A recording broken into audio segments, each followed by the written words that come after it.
Praise the Lord. கர்த்தரும் இரட்சகருமாகிய இயேசு கிறிஸ்துவின் இனிய நாமத்தினாலே உங்களுக்கு என் அன்பின் வாழ்த்துக்கள்.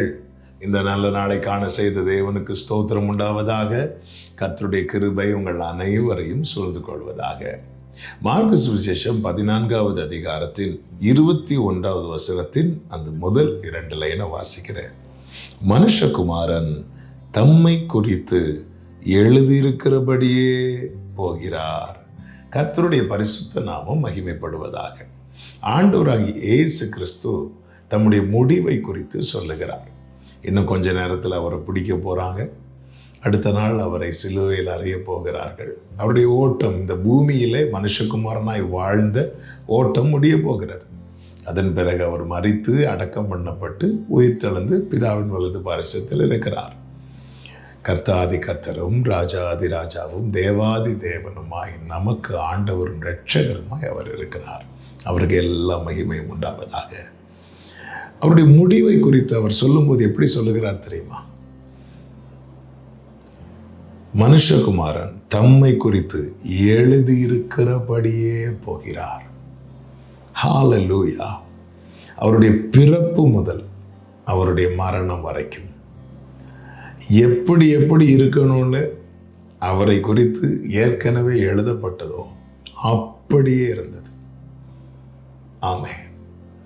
அவர் வளர்த்தது, அவர் சஞ்சரித்தது, அவருடைய கிரியைகள், இறுதியில் அவருடைய முடிவு எல்லாமே வேதத்துக்கு மாறாக அல்ல, வேதத்துக்கு முரணாக அல்ல, எழுதியிருக்கிறபடியே.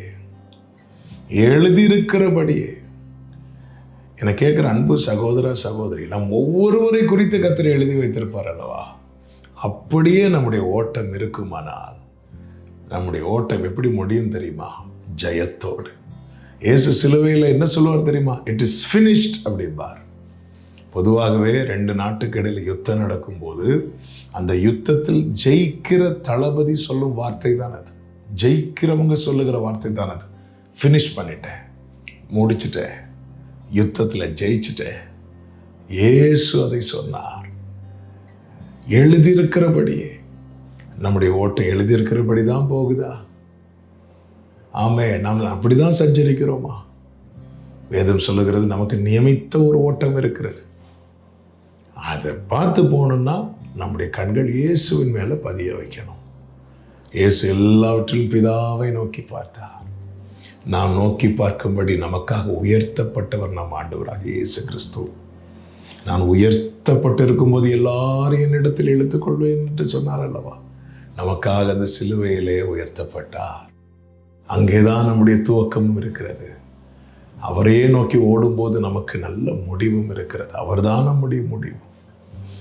எனவே என்னை கேட்கிற அன்பு சகோதர சகோதரி, எழுதியிருக்கிறபடி யாருடைய ஓட்டம் தொடருகிறதோ அந்த ஓட்டம் தான் வெற்றியாய் முடியும். அவங்க தான் நீதியின் கிரீடத்தை சுதந்திரிப்பார்கள். நம்முடைய ஓட்டம் எப்படி இருக்கட்டும்.